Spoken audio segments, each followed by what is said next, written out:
इंसानी रिश्ते आईने में दिखते इंसान के अक्स की तरह होते हैं और वो उस कांच की तरह नाजुक भी होते हैं जो जरा सी ठेस से चूर चूर भी हो सकते हैं। और कांच के वो महीन टुकड़े सिर्फ उन रिश्ता खत्म करने वालों के दिलों को ही आहत नहीं करते, बल्कि हर उस इंसान के दिल और जीवन को लहूलुहान कर सकते हैं जो इन रिश्तों के हमसफर हमराही होते हैं। और ये पीड़ा किस कदर असहनीय हो जाती है, इसका एहसास सिर्फ उसे ही होता है जो इसे भुगत रहा होता है।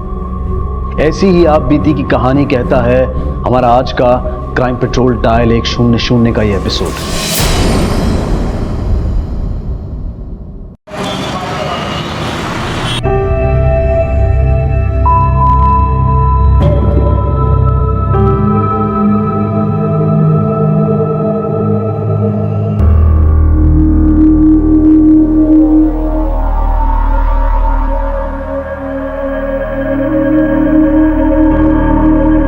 लक्ष्मी जल्दी हाथ चला, बहुत काम पड़े हैं। कर तो रही हूँ ना मैडम।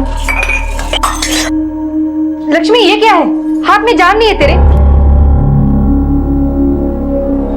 फिर से कब तोड़ दिए? अरे मैडम जानबूझ के थोड़ी किया जो इतना बोल रही हो आप। अरे क्या झगड़ रहे हो तुम दोनों? रवि किसी भी वक्त सगाई के लिए आता होगा और अब तक कुछ भी तैयारियां नहीं है। अरे फटाफट हाथ चलाओ और कर लो, वो लोग आते ही होंगे ना अभी। और लक्ष्मी ये क्या, फिर से तूने कब तोड़ डाला? लक्ष्मी फिर से अगर तेरे हाथ से कुछ टूट गया ना तो तेरे पगार में से पैसे काट लूंगी। चलो निपट लो, वो लोग आते ही होंगे। मैं आती हूँ फटाक से।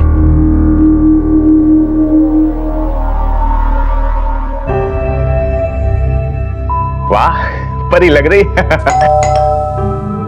बैठो बेटा, मैं आता हूं।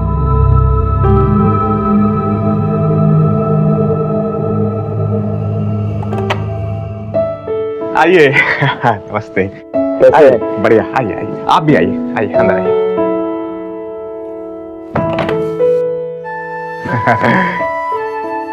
बहू ये मेरे दोस्त कैलाश जी, और भाई आप तो जानती है।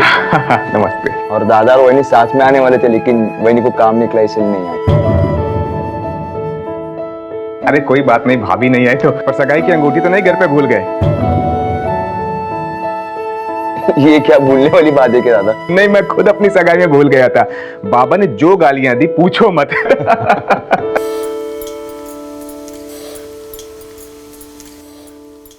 हाँ? बाप रे, कितना सारा नमक है। ऐसा खाना खिलाओगी मेहमानों को? अरे अभी तक खाना बनाना भी नहीं सीख पाई। सासूबाई जैसा आ रहा है वैसे बना रही हूँ। अगर ऐसा है तो खुद ही बना लीजिए ना। आई, हे भगवान, क्या कर रही हो? रवि आ गया। चलो। अरे बाप रे, वो लोग आ गए। जल्दी जल्दी खाना तैयार करो, मैं देखती हूँ निधि तैयार हुई कि नहीं। हाँ निधि, आहो। आई नौकर चाकर किसी के भी सामने डांटने लगती है। अब मुझसे ये सब बर्दाश्त नहीं होता। क्यों टेंशन लेती हो? अपने अच्छे दिन जल्दी आने वाले हैं, बस थोड़े दिन और बर्दाश्त कर लो, उसके बाद इस घर की महारानी होगी। अरे निधि तो अभी तक तैयार नहीं हुई। वो लोग आ चुके हैं। बस आई 2 मिनट। जल्दी से तैयार हो जा। हाँ। और ये क्या?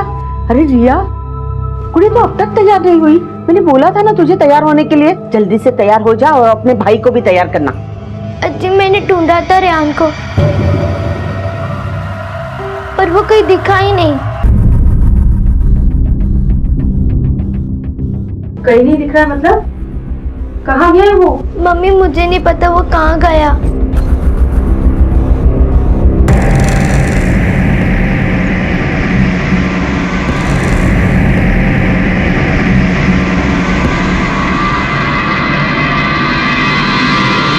टेंशन मत ले, आ जाएगा।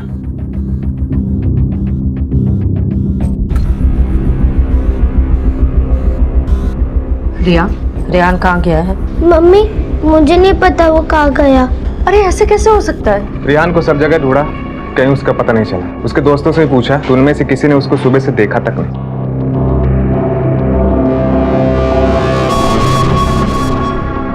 रिया, तुझे कुछ तो बता के गया होगा ना कि वो कहाँ जा रहा है या कहाँ जाने वाला है? कल रात वो बोल रहा था वो यहाँ नहीं रहेगा, वो पापा के पास चला जाएगा।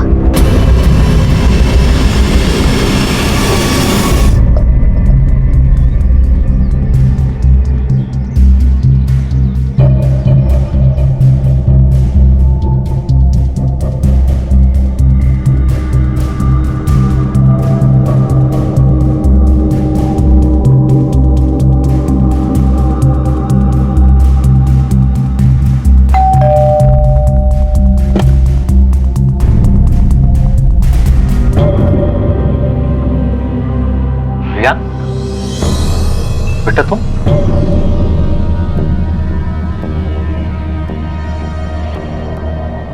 तुम यहाँ क्यों आए हो? तुम्हें पता है ना तुम्हारी मम्मी गुस्सा करेगी तुम्हारे यहाँ आने से। देखना तुम्हारी मम्मी अब तुमसे और मुझसे दोनों से झगड़ा करेगी।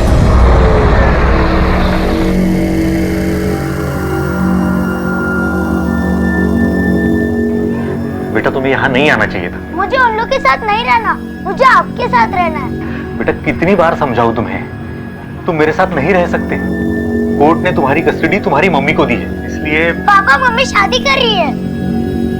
हाँ, उस रवि के साथ कर रही है ना। पापा मम्मी हमें उन्हें पापा बोलने कहती है, लेकिन वो हमारे पापा नहीं है। आप हमारे पापा हो। मुझे उन लोग के साथ नहीं रहना। मुझे और ताया को अपने साथ रख लो प्लीज।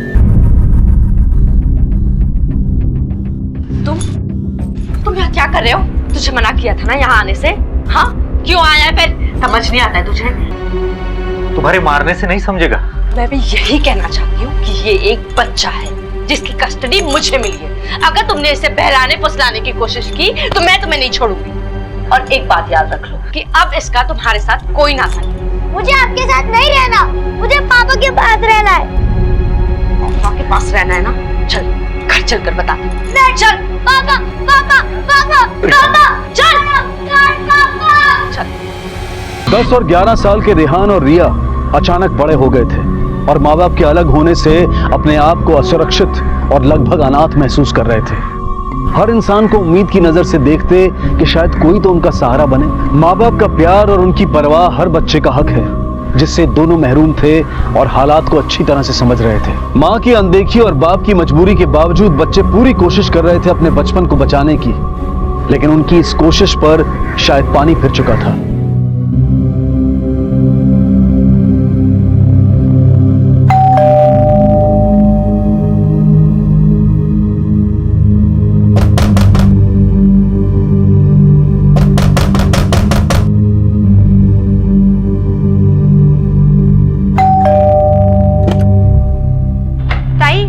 लगता है साहब कहीं बाहर गए। आपके पास चाबी देके गए हैं क्या? मुझे झाड़ू पोछा करना है। हाँ है।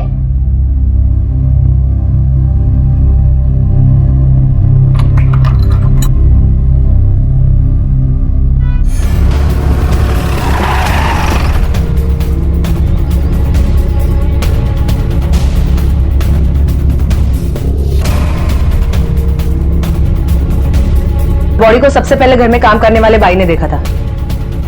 लाश अगर अंदर पड़ी हुई थी तो भाई अंदर आई कैसे? सब पड़ोसी से डुप्लीकेट चाबी लेकर। पहले उसने डोरबेल बजाई थी, लेकिन दरवाजा किसी ने खोला नहीं तो उसे लगा घर पर कोई नहीं है। तो मुझे लगता है खून रात को ही हुआ था। सर पे भी गहरी चोट लगी है पीछे की तरफ। ये वास लगने की वजह से ही मौत हुई है, लेकिन सर इस वास के इतने छोटे टुकड़े हुए कि फिंगरप्रिंट्स मिलना मुश्किल है। लेकिन फिर भी इन्हें कलेक्ट करवाओ, शायद कुछ मिले। यस सर, पर हमने चेक किया घर में कोई फोर्स एंट्री के निशान भी नहीं है।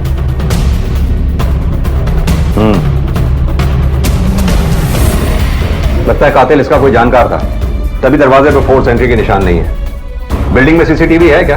नहीं सर। एक काम करो सर, घर की अच्छी तरह से तलाशी लो, देखो क्या मिलता है।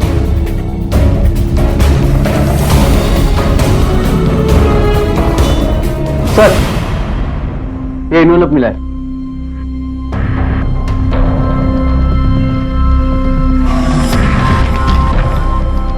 कोर्ट का नोटिस है सर। हो सकता है ये नोटिस ही इस कत्ल की वजह हो। एक काम करो मानसी, सर, इसके पड़ोसियों से पूछताछ करो, पता करो ये अकेला रहता था या फैमिली के साथ। हाँ मैडम, मैंने ही बाई को चाबी दी थी। आशीष साहब कभी बाहर जाते हैं तो मेरे पास चाबी रख के जाते हैं बाई को झाड़ू पटका करने के लिए। वैसे मैडम बाई बहुत भरोसे वाली है, मेरे घर पे भी वही काम करती है। अच्छा, कल रात इनके घर से कोई चीखने चिल्लाने या झगड़े की आवाज सुनी? नहीं मैडम, कल तो नहीं, मगर 2 दिन पहले आशीष भाऊ का झगड़ा हो रहा था। किसके साथ? उनकी बीवी निधि के साथ। बच्चों को लेके कुछ झगड़ा हो रहा था।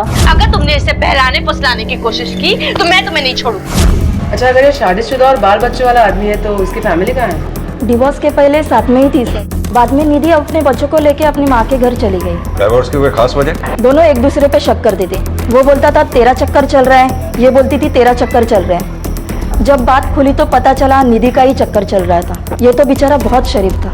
ये आशीष काम क्या करता था? निधि मैडम की दुकान में काम करते थे, पर जब से उनका तलाक हुआ है 6 महीने से घर पे ही थे। किस चीज की दुकान है उनकी?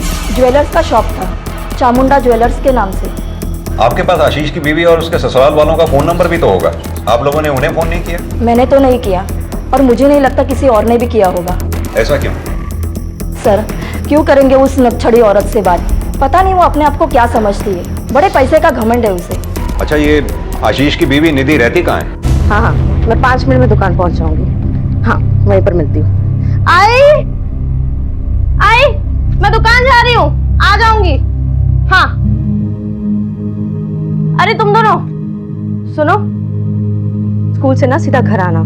अगर उसके घर गए ना तो बहुत मार पड़ेगी। और तू देखना कि ये कोई गड़बड़ ना करे, नहीं तो तुझे भी सजा मिलेगी। मम्मी आशा मम्मी बहुत मारती है, कोई गलती नहीं करते फिर भी मारती अरे है। तूने कोई मस्ती की होगी तभी तुझे मार पड़ी होगी ना, ऐसे ही कोई बिना मतलब के नहीं मारता।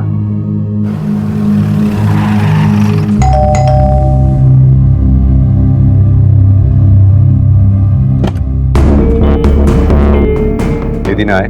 जी मैं ही हूँ, कहिए। आशीष देशमुख को जानती हैं? हाँ, वो मेरे एक्स हस्बैंड हैं। लेकिन आप ये सब क्यों पूछ रहे हैं? कल रात उनका किसी ने खून कर दिया।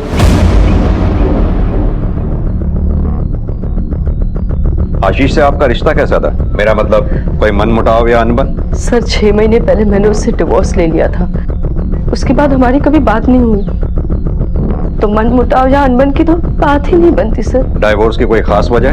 सर, वजह यही थी कि हम दोनों एक दूसरे से बहुत अलग थे, हमारी एक दूसरे से किसी भी बात पर नहीं बनती थी।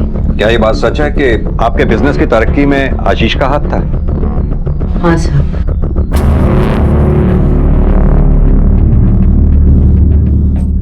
हाँ था सर, पर कुछ हद तक। हम सबने इस बिजनेस को बढ़ाने में खून पसीना एक किया है, और सबसे ज्यादा मेहनत तो मेरे भाई राजेश ने की है सर। आशीष तो सिर्फ एक एम्प्लॉय था। अगर बात इतनी सिंपल थी तो फिर आशीष अपना शेयर क्यों मांग रहा था? शेयर? कौन सा शेयर सर? उसने मुझसे कभी कोई शेयर की बात नहीं की। ये जानती हैं क्या? ये नोटिस की वो कॉपी है जो हमें आशीष के घर से मिली है, जिसमें साफ साफ लिखा है कि आशीष ने आपके बिजनेस को बढ़ाने में जो मेहनत की है उसके बदले में उसे शेयर चाहिए। और ये देखिए, ये है आपकी माँ के दस्तखत। आप ही के हैं ना ये? हाँ साहब। जब आपकी माँ ने ये नोटिस रिसीव किया तो ऐसा कैसे हो सकता है कि इसकी जानकारी आपको ना हो? एक मिनट सर। ओह, आप इसकी बात कर रहे हैं सर? हाँ सर, उसने ये नोटिस भेजा था और हमारा वकील उसका जवाब भेजने ही वाला था। सर, हमारा आज का नहीं पुश्तैनी बिजनेस है, वो 2 पैसे की मदद करेगा तो उसका शेयर कैसे बन जाएगा? तो ये बात है, ये बात आपको अच्छी नहीं लगी और इसी वजह से शायद आपने आशीष का कत्ल कर दिया। नहीं, मैंने मर्डर नहीं किया साहब। कहाँ थे आप उस वक्त जब आशीष का कत्ल हुआ? घर पे था साहब। और आप कहाँ थी? सर, मैं दुकान से 9 बजे निकलकर सीधा घर आ गई थी। ठीक है, जब तक ये केस सॉल्व ना हो जाए आप में से कोई भी हमसे पूछे बगैर ये शहर छोड़कर नहीं जाएगा। क्या हुआ निधि? आशीष को किसी ने। आप कौन? सर, मेरा नाम रवि है, निधि का मंगेतर। मिस्टर रवि, कल रात आप कहाँ थे? अपने घर था। और आप लोग क्यों पूछ रहे हो?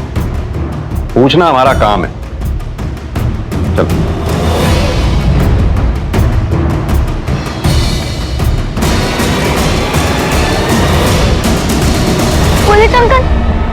पुलिस अंकल, हमारे पापा वापस कभी नहीं आएंगे।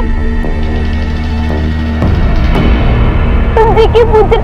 मैंने तुझे बताया ना कि पापा भगवान के पास चले गए, अब्बा वहां से कभी नहीं आएंगे। तो तुमने पुलिस अंकल को क्यों नहीं बताया?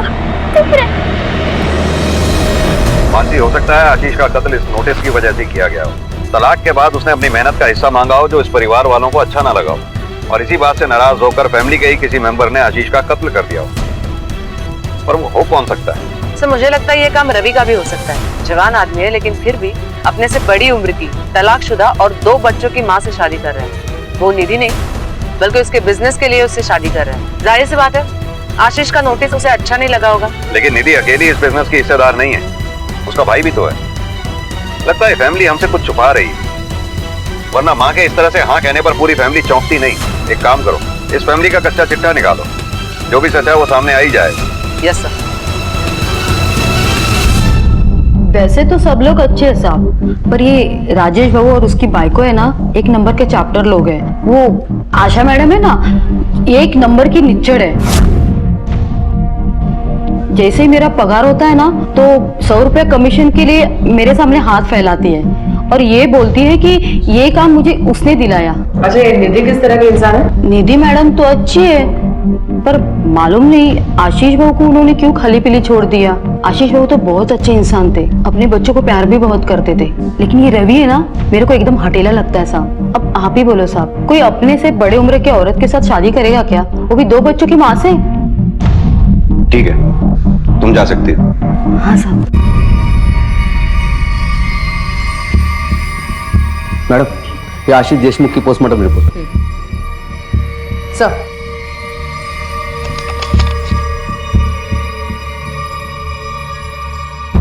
आशीष का कत्ल रात 10 से 12 बजे के बीच में हुआ।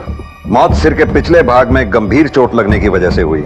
आशीष ने खुद को बचाने की कोशिश भी नहीं की और बॉडी पे कोई स्ट्रगल मार्क्स भी नहीं। यानी कातिल आशीष का कोई पहचान वाला है। मानसी सर, हमें उस शख्स का पता लगाना होगा जो इस फैमिली को तो अच्छी तरह से जानता है पर इस फैमिली का मेंबर नहीं है। Yes sir.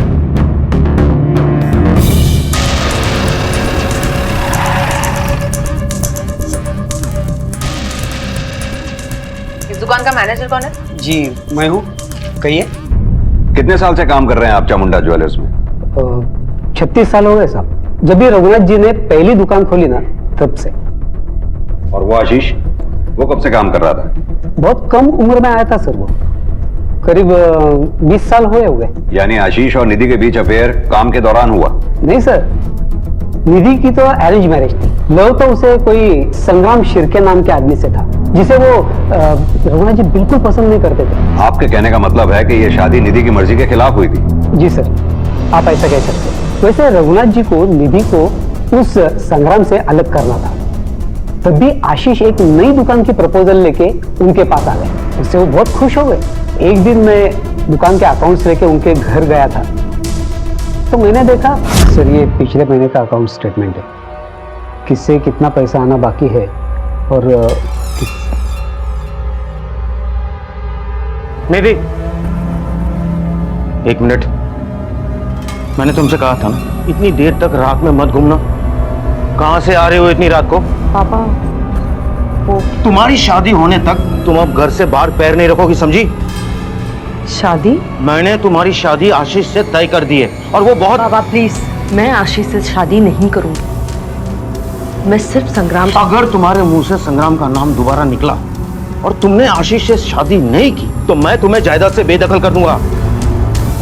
ह्या गोष्टीचा परिणाम झाला साहेब, और निधि ने चुपचाप आशीष से शादी कर दी। जब निधि ने आशीष से शादी कर ही ली थी, तो फिर तलाक इतने साल बाद क्यों? क्या कारण था? कसं सांगू तुम्हाला साहेब, वो किसी एक आदमी के साथ पूरी जिंदगी बिताने वाली लड़की नहीं है। उसने ये शादी मजबूरी में तब तक चलाई जब तक रघुनाथ जी जिंदा थे, और उनके देहांत के बाद उसका रवि के साथ अफेयर शुरू हो गया। ये रवि काम क्या करता है? वो गोल्ड एजेंट है। हमारी दुकान के लिए जितने भी गोल्ड की जरूरत होती है वही सप्लाई करता है। ये निधि और रवि के अफेयर के बारे में आशीष जानता था? हाँ जानता था सर। निधि, कुछ तो शर्म करो। 2 बच्चों की माँ होकर तुम ये सब कर रही हो, सोचो बच्चों पे क्या असर पड़ेगा। बच्चों के लिए मैं ये सब भुलाने के लिए तैयार हूँ। तुम अपना काम करो, मेरा दिमाग मत खराब करो। अच्छा, मतलब तुम ऐसे नहीं मानोगे? मैं आज ही रवि को बोल दूंगा कि हम उसकी एजेंसी से गोल्ड नहीं लेंगे। तुम कौन होती हो ये डिसीजन लेने वाले? किस वहम में जी रहे हो तुम? तुम इस बिजनेस में सिर्फ एक एम्प्लॉय हो और कुछ नहीं।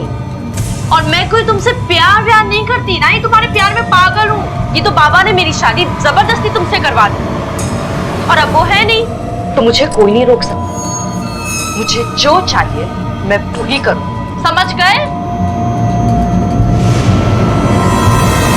आशीष बहुत शरीफ आदमी था सर। अच्छा, एक बात बताइए, ये निधि परसों रात दुकान से कितने बजे निकली थी? सर दुकान 9 बजे बंद होती है, तभी निकली थी।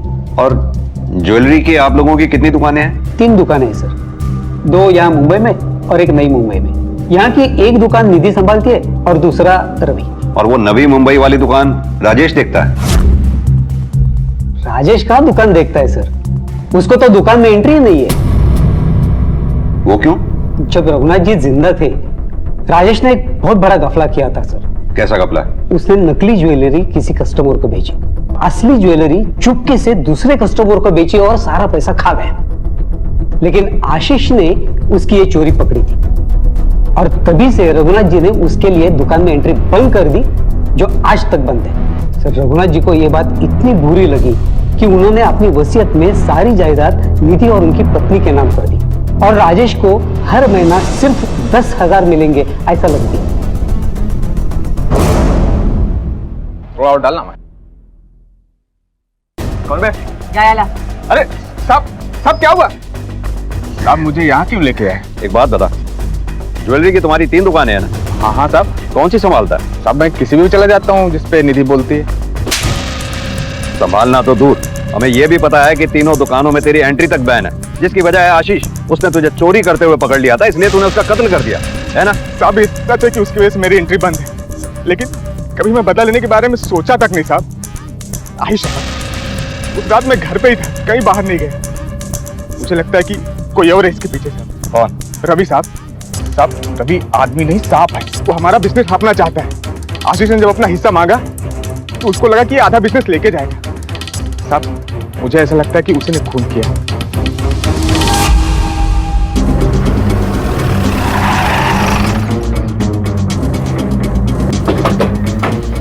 सर मुझे लगता है ये काम राजेश या रवि में से किसी का होगा, क्योंकि देखा जाए तो आशीष के मरने का बड़ा फायदा इन्हीं दोनों को है। एक काम करो मानसी, ये नाइक फैमिली और इस रवि के सबके फोन रिकॉर्ड्स और मोबाइल की लोकेशन निकालो, पता चल जाएगा कत्ल के वक्त कौन घर पर था और कौन बाहर। Yes sir. Police aunty, uncle मैं और मेरा भाई उस घर में नहीं रहना चाहते। लेकिन क्यों बेटा? वो तो आपकी मम्मी का घर है। अंकल उस घर में बहुत मार पड़ती। तुम इनकी चिंता क्यों कर रही हो? मैं हूं ना, मैं संभाल लूंगी, तुम बस अपने काम पे ध्यान। थैंक यू बहनी। देखो ना, इनके बाप ने इन्हें इतना बिगाड़ के रख दिया है कि इन्हें संभालना ही मुश्किल हो गया है, और ऊपर से टाइम भी नहीं है। तुम इन पर नजर रखना, हाँ प्लीज। और तुम दोनों मामी की हर एक बात मानना, ठीक है? खाना भी नहीं देती और हम दोनों भूखे रह जाते। मामी मामी मुझे भी ये पनीर वाली सब्जी दो ना। ये तुम दोनों के लिए नहीं, रूपाली के लिए है। जो मिला है चुपचाप खाओ, नहीं तो ये भी छीन लूंगी, समझे? बेटा ये सब कब से हो रहा है? जिस दिन से कोर्ट ने हमें मम्मी के साथ रहने को बोला, तब से मम्मी पापा का डिवोर्स हुआ है। तब से ये बात तुमने अपनी मम्मी को बताई क्यों नहीं? मम्मी अपनी शादी और दुकान के काम में इतनी बिजी कि वो हमसे बातें नहीं करती, बस हमें डांटती रहती है। मम्मा मामी बहुत मारती है, हमसे बहुत काम करवाती है और हमें खाना भी नहीं देती। अरे ये क्या बोल रहे हो निधि? तुम बिल्कुल सही बोल रही थी। इनके बाप ने इन्हें से बिगाड़ा ही नहीं, इन्हें झूठ बोलना भी सिखा रहा है। एक तो मैं इन दोनों से कितना प्यार करती हूँ, और ये दोनों है कि सासूबाई आप तो घर में रहती है ना, आपने देखा है कभी मैंने इनके साथ कुछ गलत किया हो? अरे मुझे क्या पता कौन किसके साथ क्या करता है, मैं तो अपने कमरे में रहती हूँ। क्या हो रहा है सब? निधि देखो, ये सारा नाटक ना अपने बाप के साथ रहने के लिए ये लोग कर रहे हैं, सब उसी ने सिखाया है। इसीलिए मैंने तुम्हें कहा था कि इन्हें हॉस्टेज छोड़ दो, 2 दिन में लाइन में आ जाएगी, वरना आशीष भी इन्हें। हम हॉस्टल नहीं जाएंगे और हमारे पापा को भी कुछ मत कहना।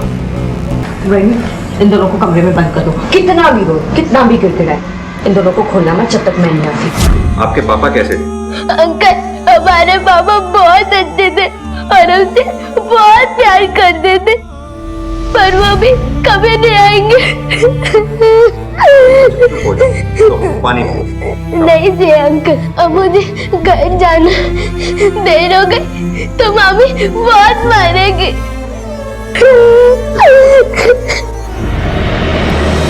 कुछ बोले क्या?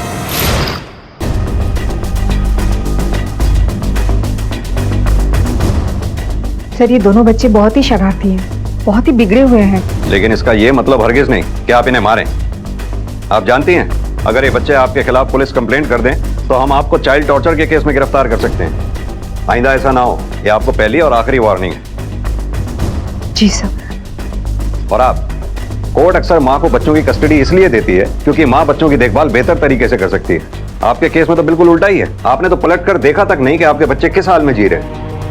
रिया और रेहान ने रिश्तों को तार तार होते देखा था। माता और पिता दोनों की छत्र छाया चाहने वाले बच्चे किसी एक से भी महरूम थे क्योंकि सबको अपनी पड़ी थी, और पिता जिसके साथ वो रहना चाहते थे उसे उनसे हमेशा के लिए छीन लिया गया था। आशीष की हत्या का शक पुलिस को नाइक परिवार के हर सदस्य के साथ साथ रवि पर भी था, और इस शक के सिरे मोबाइल लोकेशन रिकॉर्ड आने के बाद कुछ खुलने लगे थे।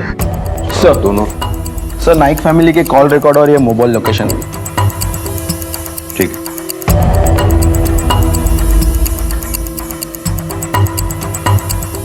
मोबाइल की लोकेशन के मुताबिक तो सिर्फ निधि और रवि ही आशीष के कत्ल के वक्त उसके घर के आसपास मौजूद थे। एक काम करो मानसी, ये निधि और रवि दोनों को उठाओ। अब ये खुद ही बताएंगे कि इन्होंने ये काम को अंजाम कैसे और क्यों दिया। Yes sir. निधि, ये चाय पी लो। नहीं चाहिए मुझे तुम्हारी हाथ की चाय। ले जाओ सर।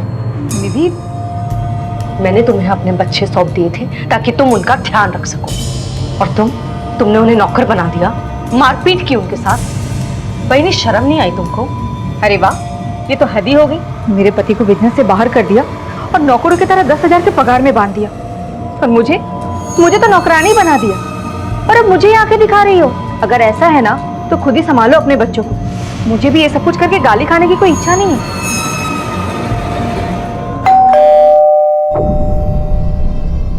मिस निधि जी, तुमने तो कहा था जिस रात आशीष का खून हुआ था उस रात तुम 9 बजे दुकान से निकलने के बाद घर पर ही थी। जी हाँ, मैं दुकान से निकलने के बाद घर पर ही थी।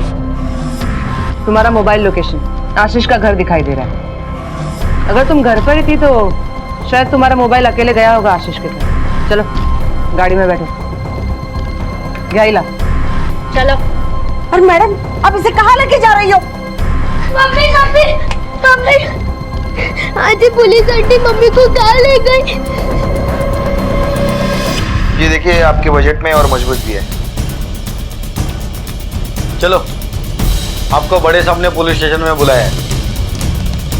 मैं और निधि आशीष को मिलने गए थे मैम, लेकिन मैं नीचे था और सिर्फ निधि ऊपर चली गई उससे मिलने। सुनो, मैं उससे मिल के आती हूँ। मैं भी आता तुम्हारे साथ। उस आदमी का क्या भरोसा, तुम्हें कुछ किया था? अरे नहीं, तुम टेंशन मत लो, वो ऐसा आदमी नहीं है, वो ऐसी कोई हरकत नहीं करेगा।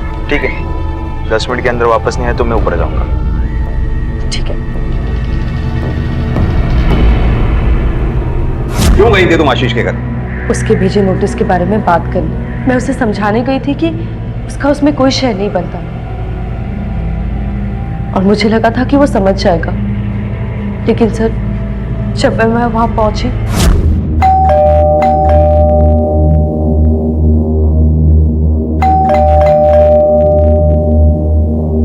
तो मैंने कई बार डोरबेल बजाई,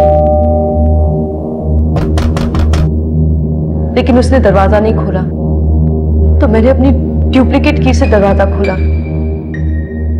और सर जब मैं अंदर गई तो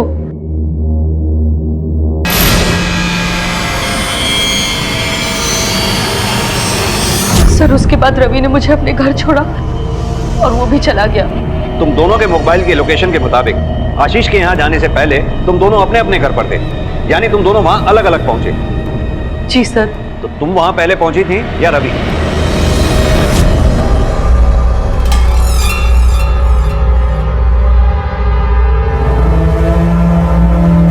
इसका मतलब रवि तुमसे वहां पहले पहुंच चुका था। जी। साहब मेरे खुद से गया। साहब बोलो। साहब निधि से सिर्फ 10 सेकंड पहले मैं वहां पे पहुंचा था। मैंने सचमुच कुछ नहीं किया। मैं नहीं मारा आशीष को। झूठ सच का पता हम लगा लेंगे, तू बस अपनी फिक्र कर। बैठा के रखो इसे और इसकी मैडम को भी। साहब प्लीज। सर मुझे लगता है ये खून इन्हीं में से किसी एक ने या फिर शायद दोनों ने मिलकर किया होगा। हमें गुमराह करने के लिए झूठी कहानी बता रहे हैं। हो सकता है। फिंगरप्रिंट्स की रिपोर्ट में कुछ आया? सर रिपोर्ट्स के मुताबिक आशीष के घर में लगभग सभी के उंगलियों के निशान मिले हैं, बच्चों से लेकर रवि तक। ये दोनों तो कत्ल की रात वहाँ गए ही थे, लेकिन बच्चे भी तो बाप से मिलने अक्सर जाते होंगे। और वो कांच के टुकड़े, उन पे कोई फिंगरप्रिंट्स? नहीं सर, उन पे भी किसी के फिंगरप्रिंट्स नहीं मिले। सबके कॉल रिकॉर्ड्स फिर से चेक करो, एक एक नंबर का पता लगाओ कि किसका है। सब निधि के कॉल रिकॉर्ड्स में एक नंबर मिला है जिस पर 2 दिन पहले तक दिन में 2 से 3 बार बात हुई है। पता किया नंबर किसका है? यस सर, संग्राम शिर्के का है। संग्राम शिर्के? निधि की तो अरेंज मैरिज थी, लव तो उसे कोई संग्राम शिर्के नाम के आदमी से था। ये तो निधि का पहला बॉयफ्रेंड है। यस सर, मुझे लगता है निधि ने उसी की मदद लेके आशीष का खून किया होगा। पॉसिबल है। एक काम करो, ये संग्राम शिर्के का एड्रेस निकालो, पता करते हैं निधि के पास से प्रेजेंट में अचानक आया कैसे। Yes sir.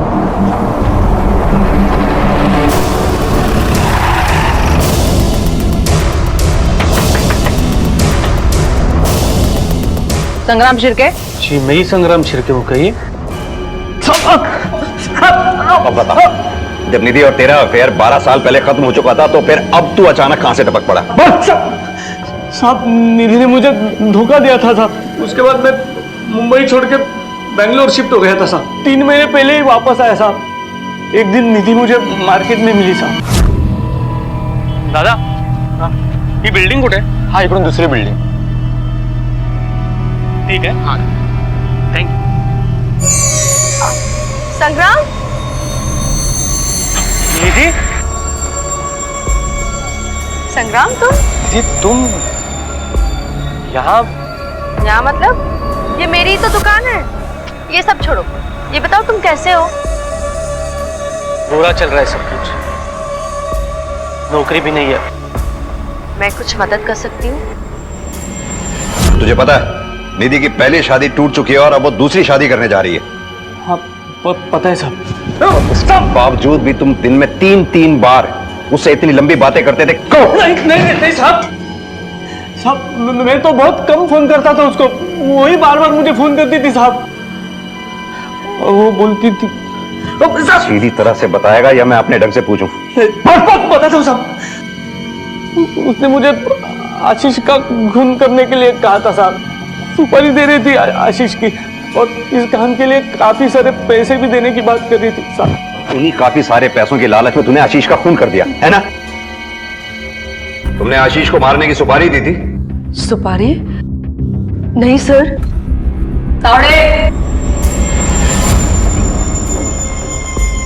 इसने कबूल कर लिया है, लेकिन तुम अब भी झूठ बोल रही हो। इसने तो अपने हिस्से का सच बता दिया, अब तुम भी अपने हिस्से का सच बता दो।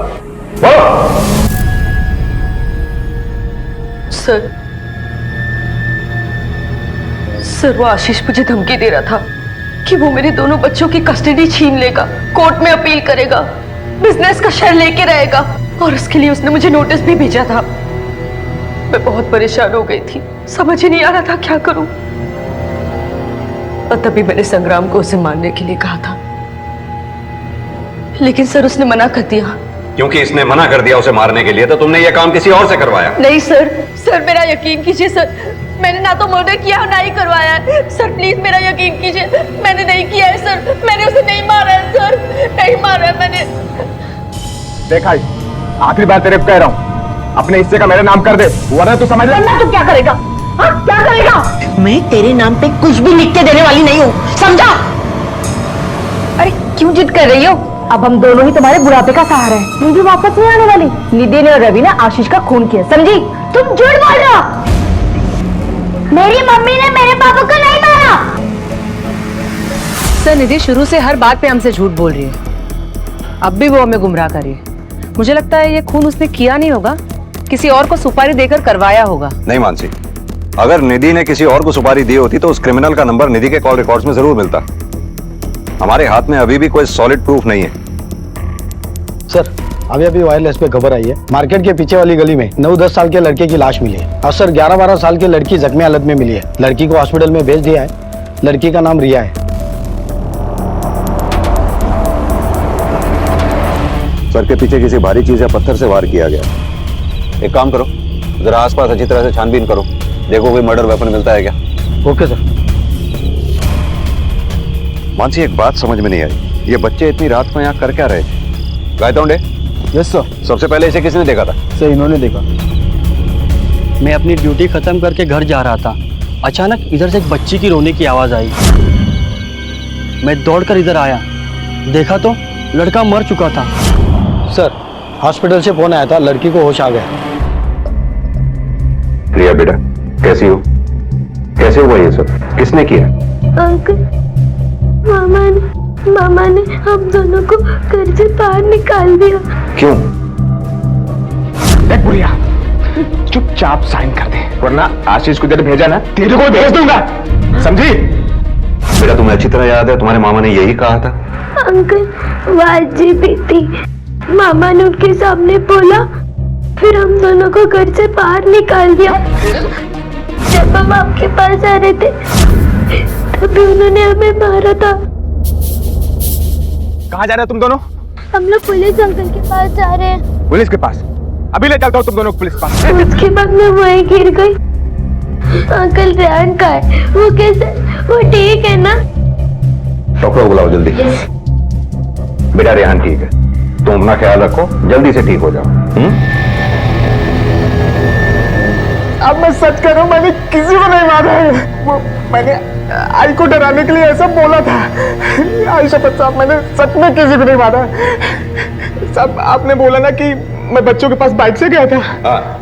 पर मेरी बाइक तो एक हफ्ते से गैराज में पड़ी साहब, चाहिए तो आप मैकेनिक से भी पूछ सकते हैं। सर रिहान के मर्डर स्पॉट पे ये 2 पत्थर मिले जिन पे खून के निशान थे। दोनों के फॉरेंसिक रिपोर्ट आ गई है। बड़े वाले पे रिहान का खून है, छोटे वाले पे रिया का खून है। मानसी एक बात समझ में नहीं आई, अगर राजेश ने ही दोनों बच्चों को मारा है तो उसने दोनों को एक ही पत्थर से क्यों नहीं मारा? एक को बड़े पत्थर से और दूसरे को छोटे पत्थर से क्यों मारा?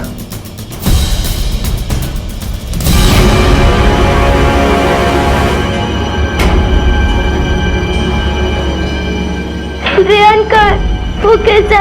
वो ठीक है ना अंकल? तुम ही बताओ बेटा, रेहान ठीक है या नहीं? मैं कैसे? देखो बेटा, हमें पता है तुमने ही रेहान को मारा है। पहले बड़े पत्थर से तुमने रेहान के सिर पे पीछे से वार किया और फिर छोटे पत्थर से अपने यहां सिर पे आगे से चोट लगा ली।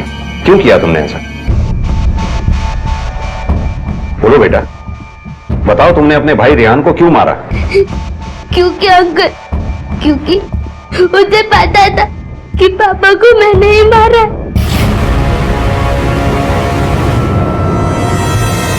रेहान, हमें पुलिस अंकल को बताना होगा कि मामा ने पापा को मारा है। मामा ने पापा को नहीं मारा ताई। मामा ने नहीं मारा तो किसने मारा? तुमने मारा ताई। रेहान को पता था कि मैं चुपके पापा से मिलने गई थी। वापस आकर जब मैं खून वाले हाथ धो रही थी तब से वही मेरे पीछे पड़ा था कि मैं आपको सब सच सच बता दूं। तुम्हारी वजह से पापा भगवान के पास गए, तुम्हारी वजह से मम्मी को पुलिस आंटी ले गई, तुम्हारी वजह से सिर्फ मैं सबको बता दूंगा, मैं सबको बता दूंगा।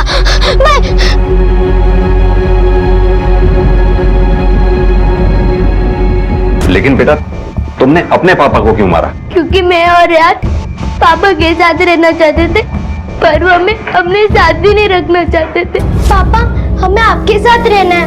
नहीं, ये नहीं हो सकता। अब तो तुम्हारी मम्मी तुम्हें मेरे पास भेजेगी ना, तो भी मैं तुम्हें अपने साथ नहीं रहने दे सकता। मेरी भी कोई जिंदगी है, मैं तुम दोनों का बोझ अपने सर पर नहीं ढो सकता।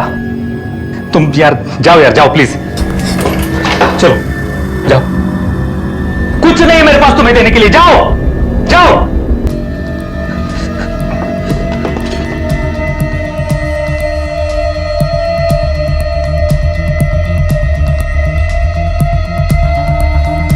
मम्मी और पापा ने हमारे साथ ऐसा क्यों किया? हमने क्या गलत किया? कोई भी बच्चा इस दुनिया में अपनी मर्जी से नहीं आता, ये फैसला उसे जन्म देने वाले माँ बाप लेते हैं। तो फिर वो क्यों उस माली की तरह से हो जाते हैं जिसने अपनी खुशियों के लिए फूल तो उगाए लेकिन एक दिन उन्हें छोड़कर चलता बना और उन फूलों को सूखी झाड़ियों में तब्दील कर गया। ऐसे ही फूल से कांटा बन गई थी रिया, और वो सब आजाद थे जिन्होंने उसे अपराधी बनाया था। क्योंकि रिया एक 11 साल की नाबालिग बच्ची थी, इसलिए उसे बाल सुधार गृह में भेज दिया गया और उसकी काउंसलिंग की जा रही है। बच्चे कल का भविष्य होते हैं, और यह भविष्य कैसा होगा इसके जिम्मेदार होते हैं उनके अभिभावक। इसलिए बेहद जरूरी है कि हम सिर्फ अपनी खुशी के बारे में नहीं बल्कि अपने कर्तव्यों के बारे में भी सोचें। इसी विचार के साथ अब मैं अनूप सोनी आपसे विदा लेता हूं। फिर मुलाकात होगी अगले एपिसोड में एक और चौंका देने वाले केस के साथ। तब तक अपना और अपने परिवार का ख्याल रखें और देखते रहें क्राइम पेट्रोल डायल 100। सबक एक को सीख हम सबको। जय हिंद। कई बार किसी करीबी लक्ष्य की फिराक में हम बड़े लक्ष्य को नजरअंदाज कर बैठते हैं। उस एक पल की खुशी के लिए हम जन्म भर की खुशियां खो देते हैं। बिना सोचे समझे जल्दबाजी में उठाए कदम अक्सर बहक जाते हैं और पछतावा वो बीज है जिससे अक्सर अपराध के पौधे जन्म लेते हैं।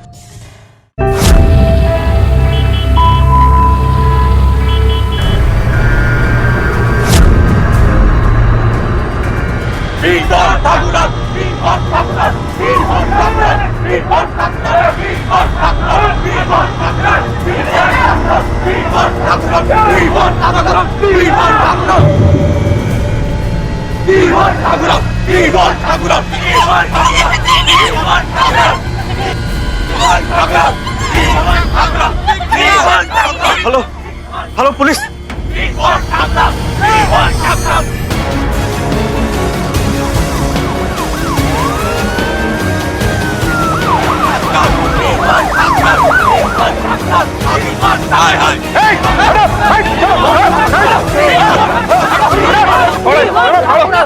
भागो यहाँ से। सर ऐसा नहीं मानेंगे, इन्हें डिटेन करना होगा। सर मैं स्टूडेंट यूनियन का हेड हूँ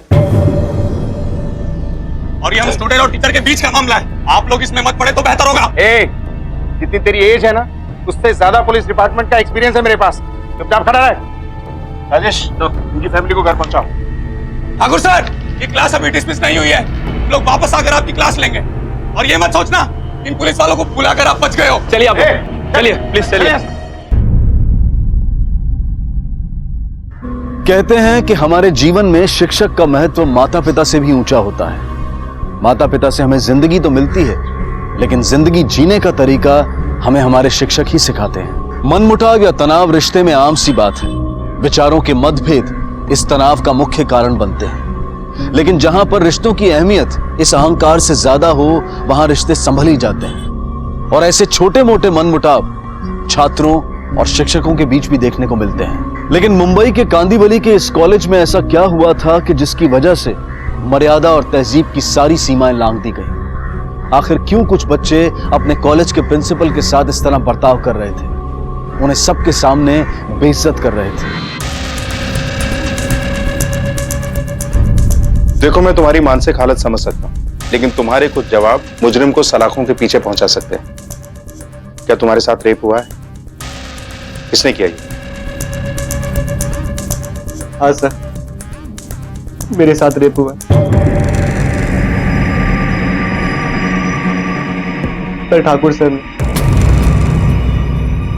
ने मेरे साथ रेप किया सर। सर उस रोज हम ठाकुर सर से हॉस्टल के रूम में क्लास ले रहे थे। x plus y plus x plus y is equal to 180. So 2x plus 2y is equal to. Hello नहीं हम अभी नहीं पाएंगे, हम पढ़ रहे। सॉरी सर वो दोस्त बाहर बुला रहे हैं क्रिकेट प्रैक्टिस के लिए। एक बात बताओ, तुम दोनों को स्कॉलरशिप चाहिए या खेलकूद में करियर करना है? तुम दोनों के घर वालों ने तुमको अब तक बहुत मुश्किल से पढ़ाया है। अब इससे आगे शायद तुम्हारे घर वालों को तुम्हें पढ़ाना मुश्किल होगा, तो तुम्हें मन लगा के पढ़ना होगा, स्कॉलरशिप लेनी होगी, तो ही ये पॉसिबल है। तो मन को पढ़ाई के अलावा और किसी भी चीज में मत लगाना प्लीज। थोड़ी देर बाद सर राघव वहां से चला गया और ठाकुर सर ने मुझसे वहीं रुकने को कहा।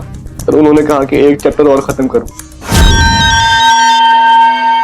क्या है सर? वो कॉल आया था। क्यों डिस्टर्ब कर रहे हो बार बार? तुम्हें जाना है कहीं? जाओ। तुम कहाँ जा रहे हो? बैठो बैठो यहाँ। सर पर चैप्टर तो सर पूरा हो गया। मैं कुछ इंपॉर्टेंट बता रहा हूँ ना। सर मुझे अंदाजा ही नहीं था कि ठाकुर सर उस रोज मुझे किसी खास मकसद से रुकने को बोल रहे हैं। थोड़ी देर बाद सर वो मेरे पास आए और सर मुझे बिल्कुल अजीब ढंग से सर छूने लगे थे सर। क्या है ये? लिखो लिखो तुम लिखो। सर ये क्या कर रहे हैं आप? स्कॉलरशिप चाहिए ना?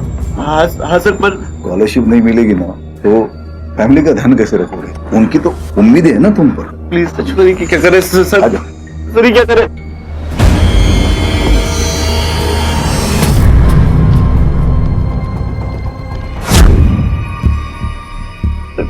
कॉलेज के बाद ठाकुर सर हमको मैथ्स की एक्स्ट्रा क्लासेस देते थे। तो मेरा मैथ्स वीक है और ठाकुर सर हमारे मैथ्स के टीचर भी हैं। और सर कभी कभी राघव और मैं भी उनसे क्लासेस लेते थे साथ में। सर कभी हॉस्टल के रूम में और कभी वो अपने घर पर हमको क्लासेस देते थे। तुमने पुलिस कंप्लेंट क्यों नहीं की? सर ठाकुर सर मुझको फेल कर देते। मुझे सर स्कॉलरशिप की बहुत ज्यादा जरूरत है। मेरी फैमिली की मुझसे बहुत उम्मीद है और वो उम्मीदों को जिंदा रखने के लिए स्कॉलरशिप बहुत जरूरी थी। सर मैं ये बात किसी को बताना नहीं चाहता था, पर कल रात सर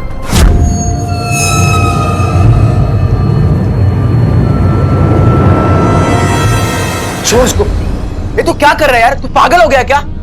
और तू रो क्यों रहा है? अमित कुछ बोलेगा, ये रोते ही जाएगा। प्रिंसिपल सर, क्या हुआ है भाई? प्रिंसिपल सर ने मेरे साथ रेप किया है। क्या? सर अगर आप नहीं आते ना तो हम उसे नंगा करके गधे पर बैठा कर पूरी कॉलेज घुमाते। हमारे बचपन में एक सब्जेक्ट होता था सोशल साइंस, कभी नहीं पढ़ा क्या? पढ़ा है। तो उससे ये नहीं सीखा कि कुछ भी हो जाए कानून को अपने हाथ में नहीं लेना चाहिए, वरना तुम में और मुजरिम में क्या फर्क रह जाएगा? राजेश अमित को मेडिकल चेकअप के लिए लेके जाओ।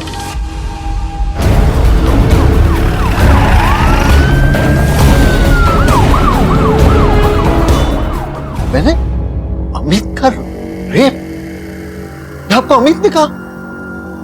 अमित और राघव तो मेरे बेटे जैसे हैं, पढ़ाई में तेज है, काफी गरीब है, इसलिए सारे नियमों को अनदेखा करके उनको पढ़ाया ताकि उनको स्कॉलरशिप मिले, जिंदगी में आगे बढ़े। उन्होंने कहीं उनकी इस जरूरत को पूरा करने के लिए आपने अपनी जरूरत का हल तो नहीं ढूंढ लिया ठाकुर साहब? नहीं तो आपने भी उंगली को टेढ़ी करने का सोचा होगा। मैं एक शिक्षक हूँ, शिक्षक। मैंने हमेशा अपने स्टूडेंट्स का भला ही चाहा है सर। आज ये घिनौना आरोप मुझ पर लगा। देखिए सर, आज तक जिन सिद्धांतों पर और उसूलों पर मेरी जिंदगी मैंने काटी, ये सिर्फ 2 मिनट की खुशी के लिए उन सिद्धांतों को और उसूलों की बलि नहीं चढ़ा सकता मैं।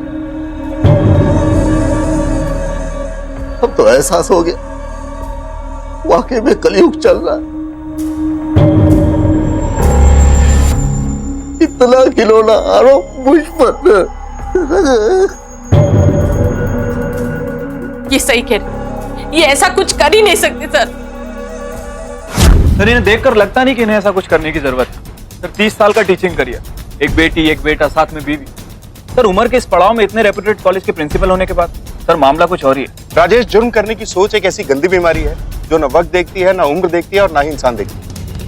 हो सकता है कि ठाकुर ने कुछ नहीं किया, या फिर यह भी हो सकता है कि ठाकुर बहुत ही शातिर है। सर मुझे लगता है कि मेडिकल रिपोर्ट से काफी कुछ क्लियर हो जाएगा। राजेश, अमित के साथ बलात्कार हुए 2 हफ्ते से ज्यादा का वक्त गुजर चुका। मुझे शक है कि इस रिपोर्ट से हम किसी भी नतीजे तक पहुंच पाएंगे। जब तक रिपोर्ट आती है, इन दोनों की कुंडली निकालो, पता करो कि कॉलेज के प्रोफेसर्स और स्टूडेंट्स क्या सोचते हैं इस बारे में, खास तौर पर इन दोनों के रिलेशन और कैरेक्टर के बारे में। सब चलो।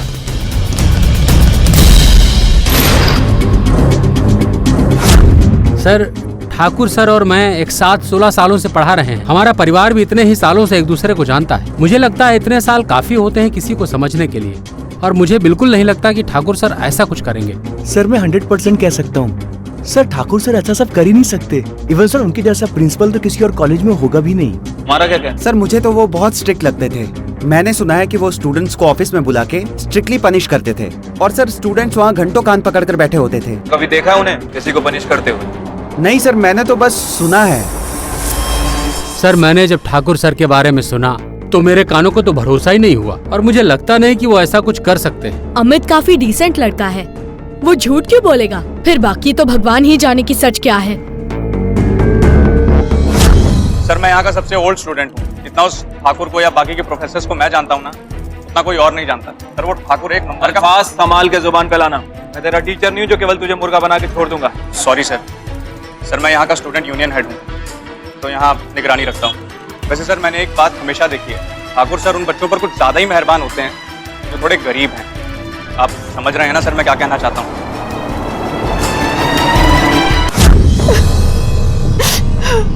बेटा तेरे साथ इतना कुछ हो गया, देख एक बार तेरी माँ को बताने की कोशिश करता बेटा। काकी, आप लोगों की टेंशन और स्कॉलरशिप के चक्कर में इसने किसी को कुछ नहीं बताया। वो तो अच्छा था कि मैं सही समय पर रूम पर पहुंच गया। बेटा पर तू बोल रहा था ना कि प्रिंसिपल साहब बहुत अच्छे हैं, तेरी मदद करते हैं। मुझे नहीं पता था माँ कि ये सब हो जाएगा। मुझे तो बस स्कॉलरशिप चाहिए थी, मुझे और पढ़ना है माँ। प्रिंसिपल ने हमारी गरीबी का बहुत फायदा उठा लिया। तू चिंता मत कर, तू चिंता मत कर।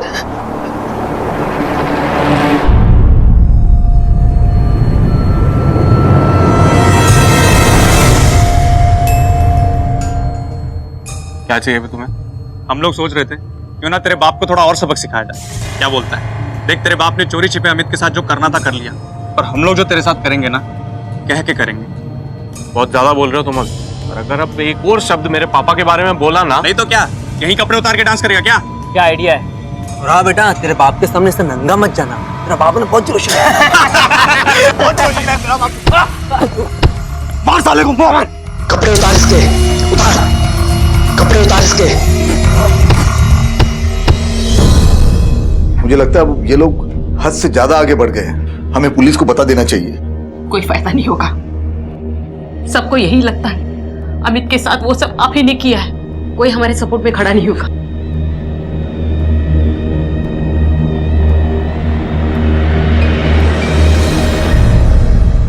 सर, ये रही अमित की मेडिकल एग्जामिनेशन रिपोर्ट। सर, इस रिपोर्ट के मुताबिक अमित के प्राइवेट पार्ट पर ऐसे मार्क्स मिले हैं जिससे प्रूफ होता है कि अमित के साथ रेप हुआ है। लेकिन सर, घटना 2 हफ्ते पुरानी है, इससे कंफर्म नहीं हो पा रहा है कि रेप ठाकुर ने किया या किसी और ने।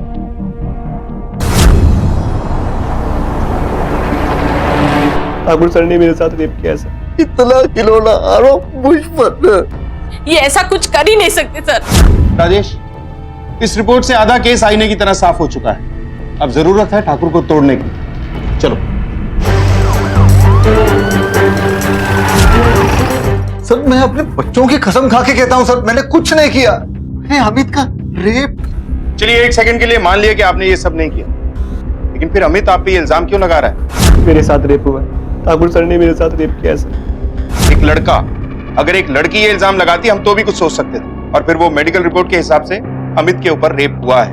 आपको अगर ऐसा लगता है कि मुझे मारपीट कर सच जो है सामने आ जाएगा, मैं आपके साथ चलने के लिए तैयार हूं, लेकिन मेरा जवाब वही रहेगा, जरूर वो अमित जानबूझ के ये सब कर रहा है।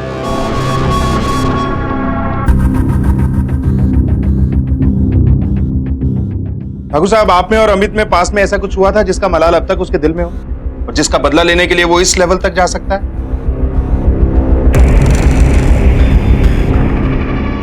AB square is equal to AC square plus 8 into bracket BC.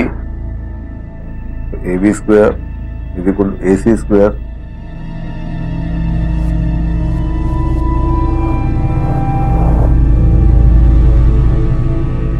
upon 2 BC square upon 2। पढ़ाई पे ध्यान दो। Yes sir.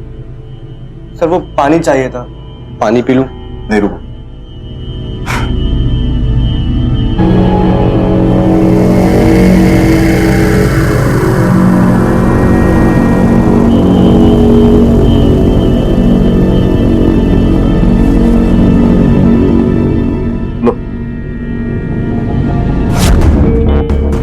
उसी रात दिव्या मेरे कमरे में आई थी।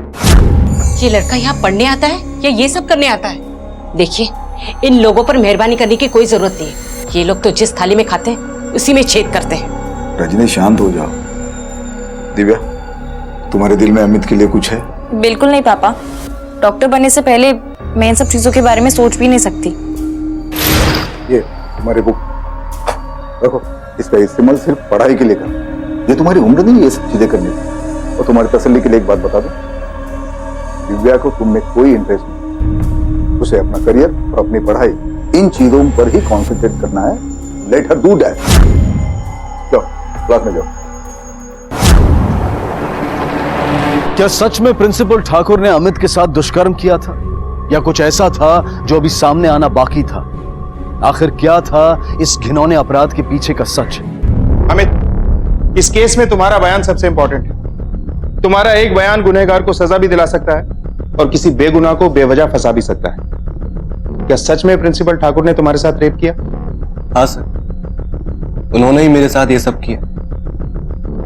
झूठ तो नहीं बोल रहे? सर मैं झूठ क्यों बोलूंगा? हो सकता है तुम अपने प्रिंसिपल से बदला लेना चाहते हो, क्योंकि हमें पता चला है कि तुम अपने प्रिंसिपल ठाकुर की बेटी दिव्या को पसंद करते हो। सर वो पानी चाहिए था सर, पर उस बात को तो काफी वक्त हो चुका है और उस बात का इस बात से कोई लेने देना नहीं। कभी कभी अतीत के जख्म वर्तमान के नासूर बन जाते हैं और इसी नासूर का दर्द हमें कुछ भी करने के लिए मजबूर कर देता है। सर पर मेरे मामले में ऐसा कुछ भी नहीं हुआ था। जब ठाकुर सर को इस बारे में पता चला तो उन्होंने मुझ पर गुस्सा नहीं किया, उन्होंने समझाया मुझे। अमित, ये तुम्हारी उम्र नहीं है ये सब चीजें करने की। और तुम्हारी तसल्ली के लिए एक बात बता दो, दिव्या को तुम में कोई इंटरेस्ट नहीं। फिर उसके बाद मेरा पूरा ध्यान स्कॉलरशिप पर था। सर मैंने रेप वाली बात झूठ नहीं कही। सच और झूठ की पड़ताल हम कर रहे हैं। फिलहाल तुम जा सकते। Thank you sir.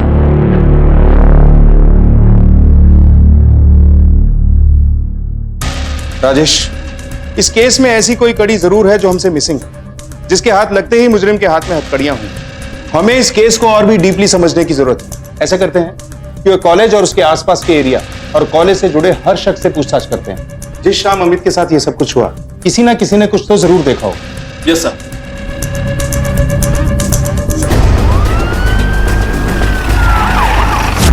हाँ, मैं उस शाम को था उनके साथ। वो कॉलेज के एनुअल फंक्शन के बजट पे काम कर रहे थे। मुझे कुछ काम था तो मैं घर चला गया, लेकिन राघव और अमित को पढ़ाने के लिए वो जाने वाले थे। नहीं सर, उस शाम को मैंने ठाकुर सर और अमित को एक साथ नहीं देखा था। फिर किस आधार पर तूने अमित की बात पर विश्वास करके अपने प्रिंसिपल के साथ ये सब किया?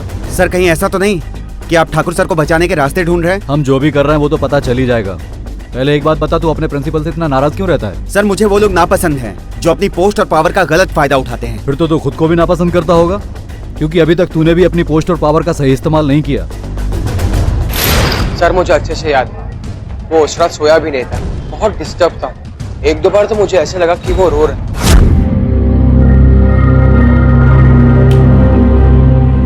अमित, क्या हुआ रे? तू रो रहा है क्या? नहीं, तू थोड़ा जुकाम हो गया है, तू लाइट ऑफ कर दे। इधर देख, कुछ छिपा रहे ना तू? कुछ नहीं हुआ है, तू लाइट ऑफ कर देना। राघव के बयान से तो ये लग रहा है कि प्रिंसिपल ने अमित का रेप किया। कहीं यही वो वजह तो नहीं कि अमित श्योर था कि ये स्कॉलरशिप उसे ही मिलेगी? स्कॉलरशिप चाहिए ना? हाँ सर, पर स्कॉलरशिप नहीं मिलेगी ना तो फैमिली का ध्यान कैसे रखोगे? लेकिन सर अगर अमित का लक्ष्य स्कॉलरशिप ही होता तो बाद में प्रिंसिपल का नाम क्यों लेता? किसी और का भी तो नाम ले सकता है। ठाकुर सर ने मेरे साथ रेप किया है सर। अभी काफी कुछ सामने आना बाकी है राजेश। हाँ, इतना सब कुछ होने के बाद भी उन सबको लगता है कि मैं झूठ बोल रहा हूँ। मैं अब वहां नहीं जाऊंगा। नहीं जाएगा मतलब? तेरे बाबा की तरह 8,000 की नौकरी करेगा तू?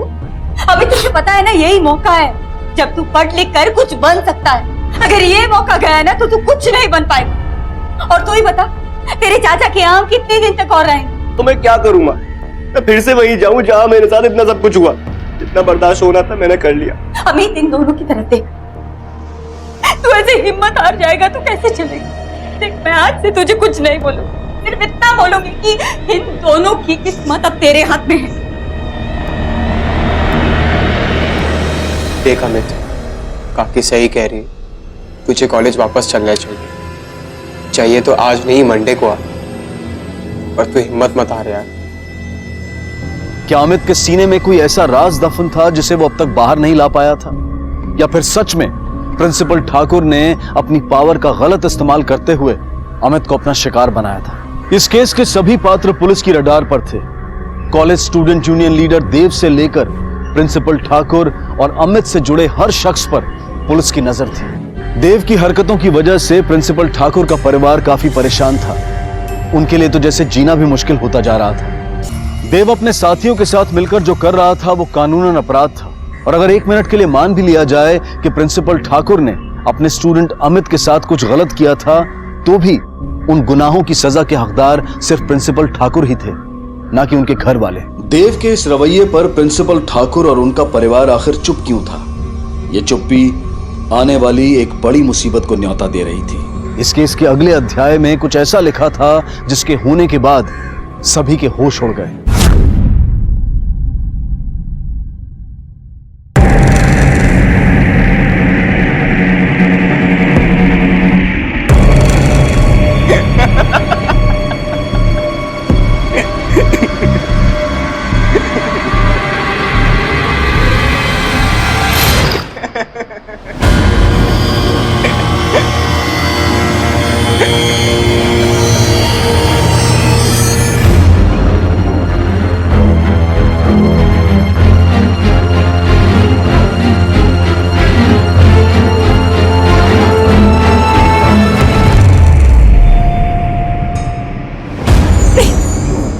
मुझे छोड़ो, मेरे तुम लोगों का क्या बिगाड़ा है? बहुत अकड़ है तेरे बाप में। अब पता चलेगा तेरे बाप को कि इज्जत उठना क्या होता है। अब तेरे बाप की सारी अकड़ निकल जाएगी।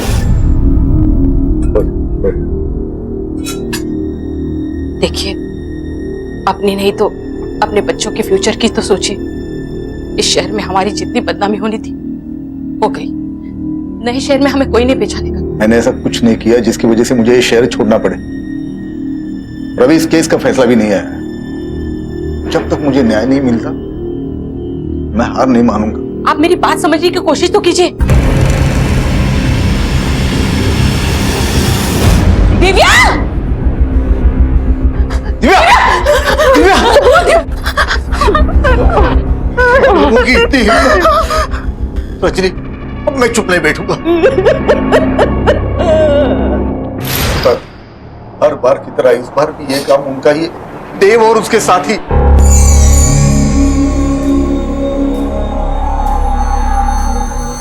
दिव्या, बेटा हम आपका स्टेटमेंट ले सकते हैं? दिव्या, इनको अपना स्टेटमेंट दे दो।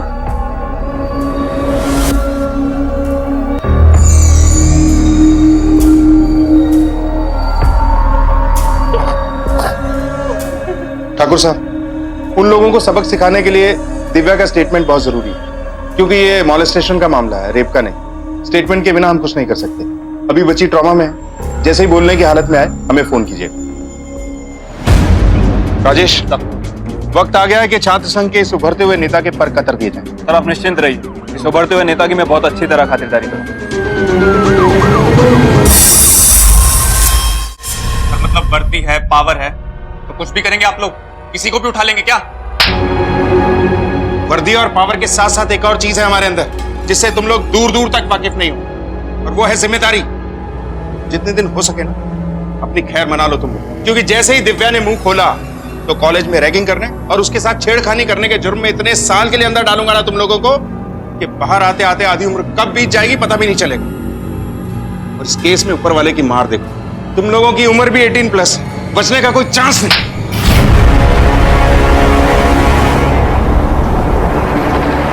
राजेश, ये लड़के बहुत शातिर हैं, बच निकलने के लिए हर पैंतरा अपनाएंगे, इसलिए दिव्या का स्टेटमेंट हमारे लिए बहुत जरूरी है।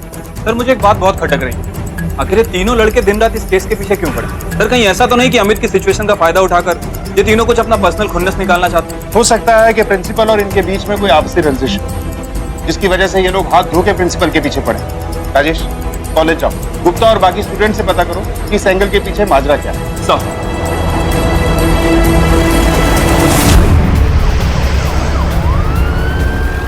सर ये देव वगैरह स्टूडेंट नहीं बल्कि कॉलेज के चोर उचक्के लगते हैं सर।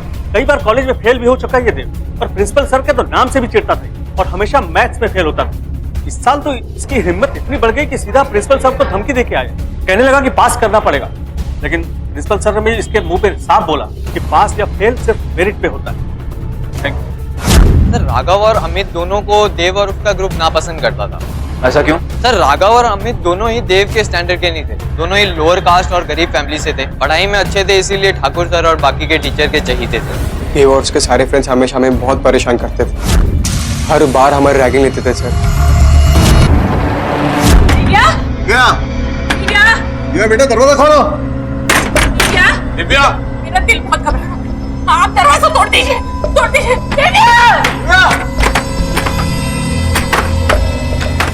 राजेश, बॉडी को पोस्टमार्टम के लिए भेजो। नहीं, मेरी दिव्या को छोड़ो, छोड़ो मेरी दिव्या को। दिव्या! क्या? दिव्या जैसी करती वैसी भर।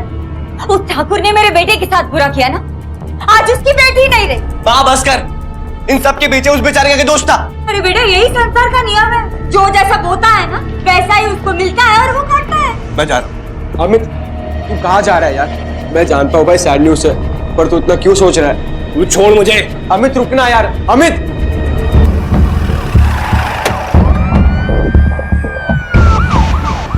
सर, ये रही दिव्या की पोस्टमार्टम रिपोर्ट। सर, रिपोर्ट के मुताबिक इट्स अ सुसाइड। राजेश, इस केस में एक बेगुनाह की जान गई। ये केस अब बहुत सेंसिटिव हो चुका है। सर, फिलहाल इन 3 लड़कों का क्या करना है? फिलहाल तो इन्हें छोड़ना ही होगा, क्योंकि हम दिव्या का स्टेटमेंट नहीं ले पाए। इसी वजह से इनके खिलाफ ना तो हमारे पास कोई गवाह है और ना ही सबूत। राजेश, मुझे लग रहा है कि प्रिंसिपल ठाकुर को इस सब में फंसाया गया है, जबकि असल में मामला कुछ और है। ठाकुर सर ने मेरे साथ रेप किया सर। इतना घिनौना आरोप मुझ पर। सर मैं झूठ क्यों बोलूंगा? अब देव और अमित प्रिंसिपल के खिलाफ मिले हुए हैं या अमित खुद ही कोई चाल चल रहा है, ये पता लगाना थोड़ा मुश्किल है। लेकिन हम चुप बैठ नहीं सकते, पता तो करना ही होगा। ये केस प्रिंसिपल ठाकुर को बलात्कार के लिए अपमानित करने से शुरू हुआ था और अमित की मेडिकल रिपोर्ट ने भी अमित के साथ बलात्कार होने की पुष्टि की। अब तक पुलिस को यह शक था कि अमित ने जो कहानी उन्हें बताई थी उसमें कुछ मिसिंग था, लेकिन इस केस के अगले मोड़ पर जो हुआ उसके बाद उनका शक यकीन में बदल गया। सर ये देख, जूम करो। मेरा बेटा अमित नहीं मिल रहा साहब, उसे ढूंढ के दीजिए साहब। ठीक है, बैठिए। कहाँ गया था आपका बेटा? साहब कल दोपहर को दिव्या की मौत का पता चला। जैसी करती वैसी भर। माँ बस कर, इन सब के पीछे उस बेचारे का दोस्त था। मैं जा रहा हूँ। अमित साहब रात को भी घर नहीं आया, पूरी रात इंतजार किया साहब। मुझे लगा कि वो हॉस्टल गया होगा।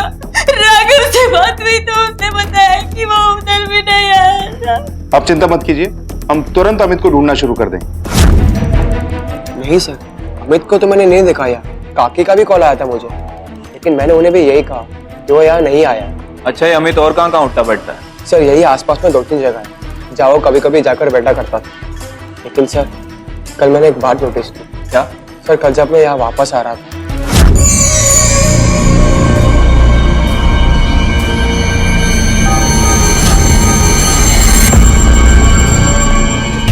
मैंने आज तक उसे हॉस्टल एरिया में नहीं देखा और कल वो हॉस्टल एरिया में था। और सर उसे देख के कोई भी बता सकता था कि वो काफी टेंशन में था।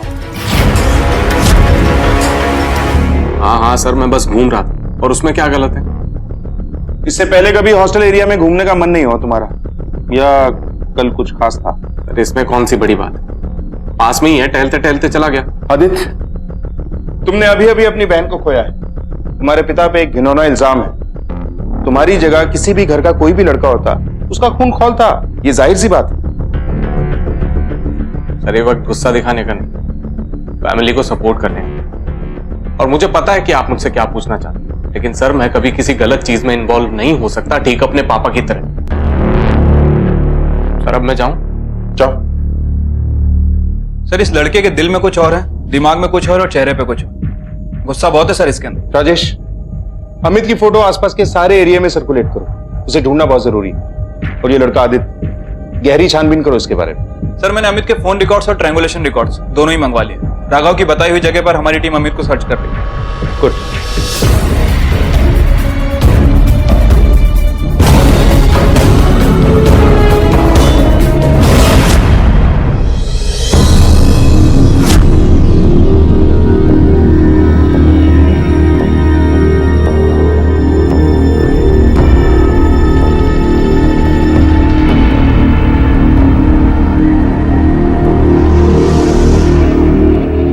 रजनी बहन, संभालिए अपने आप को, संभालिए।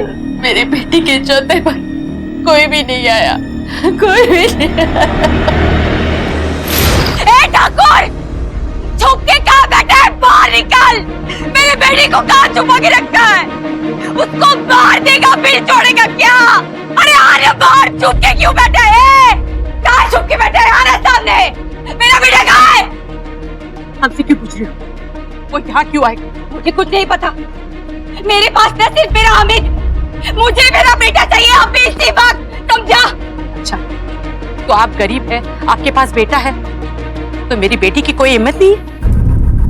मैंने मेरी बेटी को खोया है, लेकिन मैं एक मां होने के नाते तुम्हें दुआ ही दूंगी कि तुम्हें तुम्हारा बेटा सही सलामत वापस मिल जाए। और वहां तो सब कुछ सच होता है।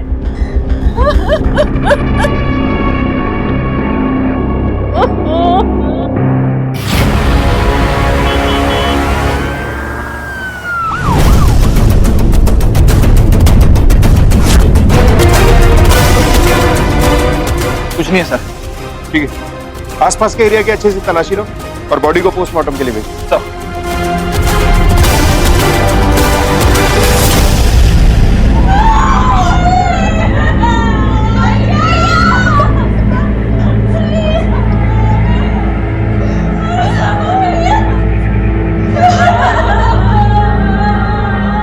अमित की अचानक बरामद हुई लाश ने इस केस का रुख ही बदल दिया।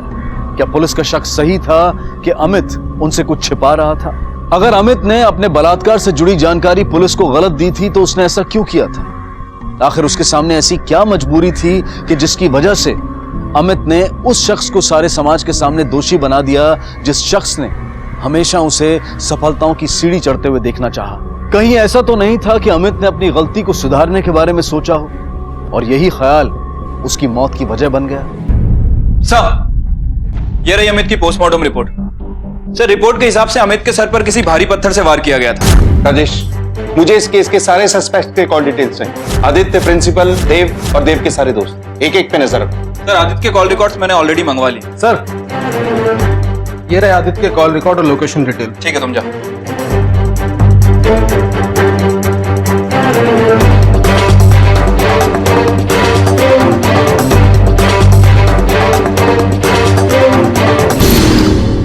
शब्द भी झूठ बोला ना तो हलक से जबान बाहर निकाल लूंगा। तुझे तेरा पिता पसंद नहीं है ना, क्योंकि 2 साल पहले उन्होंने तुझे कॉलेज से सस्पेंड किया एग्जाम में चीटिंग करने के जुर्म में, जिसकी वजह से तू 1 साल फेल भी हुआ था। सर, एक तो वो काफी पुरानी बात है और मैं ही मेरे पापा से गुस्सा रहूंगा। सर, गलती तो मैंने ही की थी ना। अच्छा, तो पिछले 2 महीने से अमित के साथ मिलकर कौन से सम सॉल्व कर रहा है तू? ये देख तेरे फोन रिकॉर्ड्स। इस फोन रिकॉर्ड्स के हिसाब से तूने ही सबसे ज्यादा बार अमित को कॉल किया। अब सीधे सीधे बोल, अमित के साथ मिलकर तूने ही षड्यंत्र रचा ना अपने पिता के खिलाफ?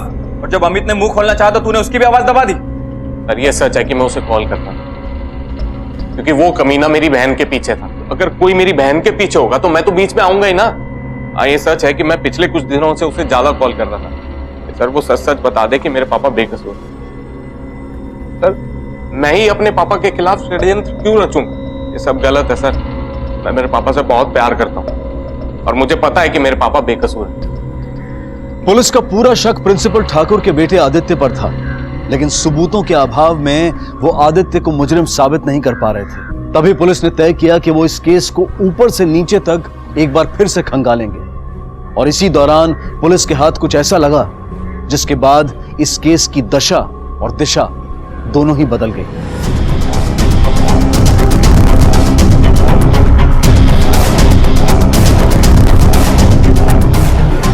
राजेश, इस केस में कुछ तो ऐसा है जो हमारी नजरों के सामने आके भी बच के निकल जा रहा। हमने हर किसी से अच्छे से बात की, प्रिंसिपल, आदित्य, राघव, रजनी और ये देव।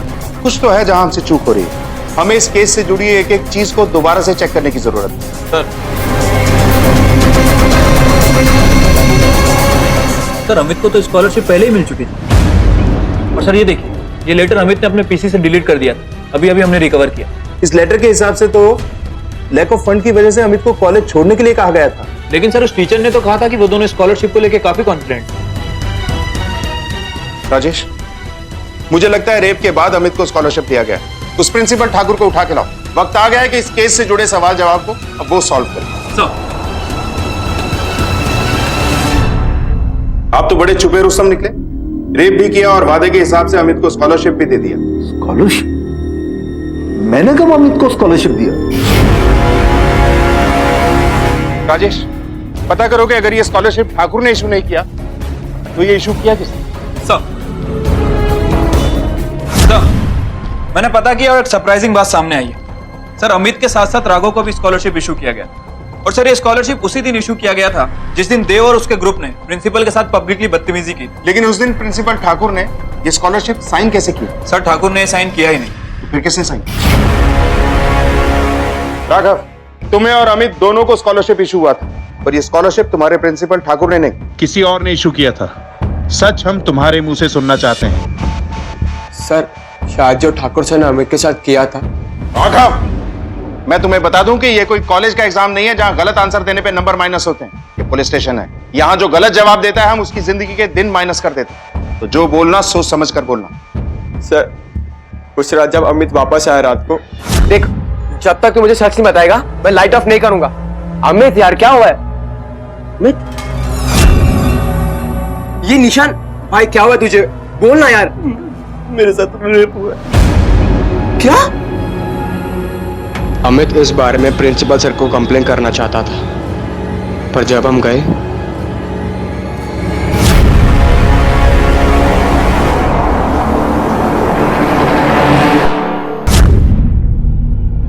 रेजिग्नेशन? गुप्ता जी, ये क्या बात? आप तो भली भांति जानते कि मेरा कोई कसूर नहीं है। ठाकुर जी, मुझे 100% नहीं बल्कि 1000% आप पर विश्वास है, लेकिन अब ये बोर्ड की डिमांड है। अब एक छोटी सी डिमांड कानून की भी है गुप्ता, तुझे अरेस्ट करने की डिमांड। भूल गया, जो किसी और के लिए जाल बुनता है उसमें वो खुद ही फंस जाता है। ले चलो इसे। सर, मैंने क्या किया है? लॉकअप में बताया। सर बताओ।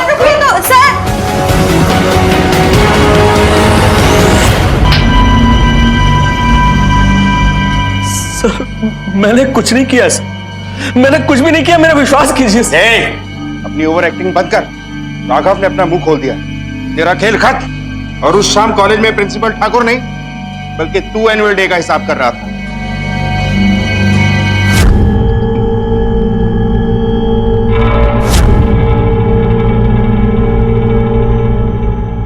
क्या बात है? प्रिंसिपल सर से मिलना है सर। प्रिंसिपल सर नहीं है, मुझे बताओ क्या बात है?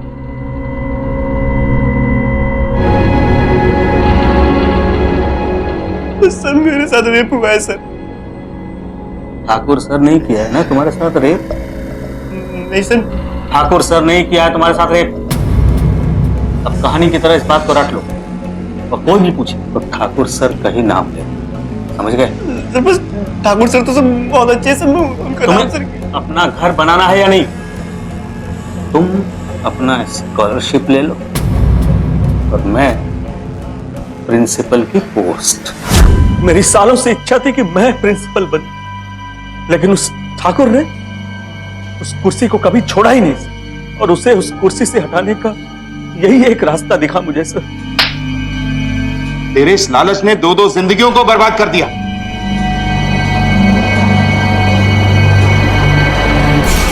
राजेश, ये तो साफ हो चुका है कि रेप ठाकुर ने नहीं किया, तो फिर ये रेप और अमित का मर्डर आखिर किया किसने? सर,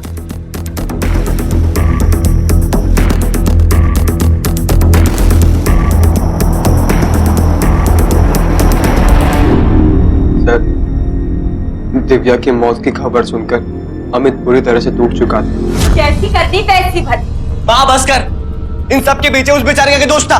मैं जा रहा हूं। अमित, मैंने उसका पीछा किया। अमित, तू यहाँ क्या कर रहा है? घर जा, काके परेशान हो रहे तेरे लिए। दिव्या की जान मेरी वजह से गई है ना, मैं झूठ बोलता ना ठाकुर सर की फैमिली को ये सब झेलना पड़ता। मैं अब इस झूठ के साथ नहीं जीना चाहता। मैं जा रहा हूँ सबको सच बताने। अमित, तू पागल हो गया क्या? अपना स्कॉलरशिप आ चुका है।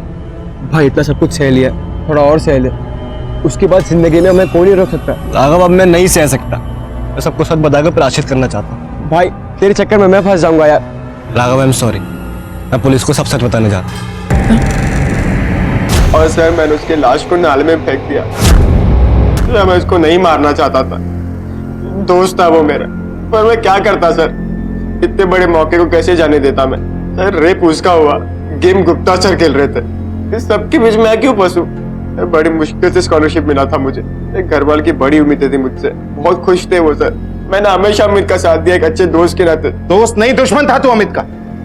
इतनी छोटी सी उम्र में इतना बड़ा खेल खेल गया, बिना मेरिट के स्कॉलरशिप ले रहा था। तू भूल गया शायद कि गलत नियत से किया गया हर काम गलत मंजिल तक लेके जाता है। अब तो किसी बड़ी यूनिवर्सिटी में नहीं बल्कि जिंदगी भर जेल में सड़ेगा। अब सच सच बोल कि अमित के साथ रेप किसने किया था? किसके गुनाह पे पर्दा डाल रहा है तू?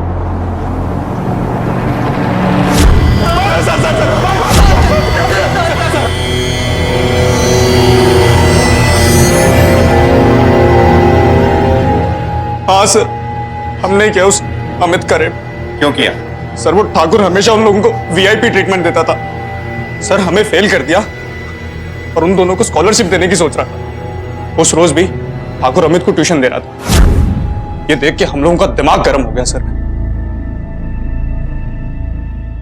निकलो अभी, ये स्कॉलरशिप मिलनी चाहिए तुम्हें। Thank you sir. All the best.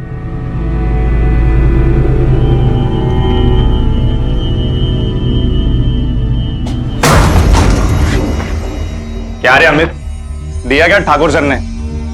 अरे ट्यूशन, मैथ्स ही पढ़ाता ना ठाकुर तुझे। अरे देव, परसों वो वीडियो देखा था ना हमने, एक लड़का है दूसरे लड़के के साथ में। अरे तभी मैं सोचूं ये ठाकुर का स्पेशल बॉय कैसे बना। क्यों रे स्पेशल बॉय, 2-3 स्पेशल चीजें हमें भी सिखा दे यार। हमें भी स्कॉलरशिप लेना भाई। हाँ आना, पकड़ साले को।